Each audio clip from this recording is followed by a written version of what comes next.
Merci Madame la Présidente. Moi j'ai attentivement écouté le rapport. Je croyais qu'on allait avoir notre collègue président du groupe d'amitié avec Madagascar qui aurait pu venir compléter les relations politiques entre les parlementaires malgaches et les parlementaires français. Ça arrive assez souvent dans notre commission que ça se passe comme ça. Le paradoxe n'a pas trop été montré par le rapport, c'est qu'en fait on dit Madagascar est pauvre. Non, Madagascar est riche. Est très riche. Le peuple malgache est pauvre. Et c'est ça le paradoxe. C'est comment se fait-il qu'on a une île très riche et un peuple si pauvre.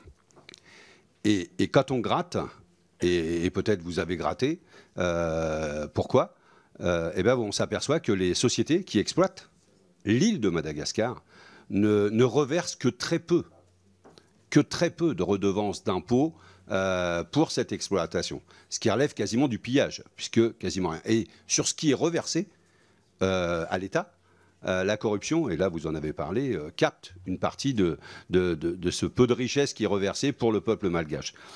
Et donc vous dites la France doit jouer un rôle. Laquelle France? Si c'est la France du libéralisme comme on a aujourd'hui, quel rôle peut jouer cette France-là dans l'arrêt du pillage de Madagascar? À mon avis, aucun. Elle peut éventuellement organiser un pillage encore plus efficace. Si la France et d'autres en France veulent aider le peuple malgache, peut-être qu'il faudrait les accompagner pour nationaliser les sociétés qui pillent les richesses du pays, pour faire en sorte, pour les accompagner dans la gestion par eux-mêmes, par le peuple lui-même, de ces richesses.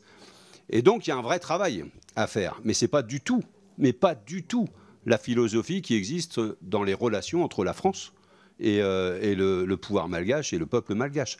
Mais alors vraiment pas du tout. Et donc, moi je suis inquiet de voir comment on va évaluer. On va évaluer quoi? 1 euro versé, ça me rappelle 1 euro cotisé, 1 euro rendu. J'y crois plus. Et donc, le côté évaluation, non, il faut un impact politique, et pas technique, et pas technocratique, et pas une réponse de cette nature-là.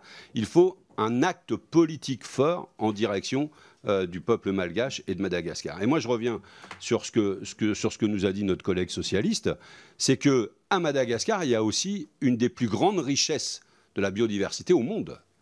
Et qu'aujourd'hui, l'économie et le peuple malgache qui a besoin de se nourrir attaque la forêt, détruit la forêt, mais pour des raisons de survie. Et donc, comment on peut faire, puisqu'en France, on dit les accords de Paris, il faut œuvrer à protéger, comment on peut faire pour que le peuple malgache dispose aujourd'hui des moyens que son sol, que son pays lui procure, pour justement qu'il évite de toucher à ce joyau de la biodiversité qu'est l'île de Madagascar. Et dans le rapport, je ne sens pas cette interaction qui pourrait apparaître. Alors après, ça peut se décliner dans l'éducation, dans la formation, dans la coopération, etc., dans l'aide au développement. Mais pour l'instant, on ne sent pas bouillonner cette aide au développement au service d'une autre façon de gérer l'île de Madagascar pour éviter cette situation de pillage et de destruction de la biodiversité. Merci à vous.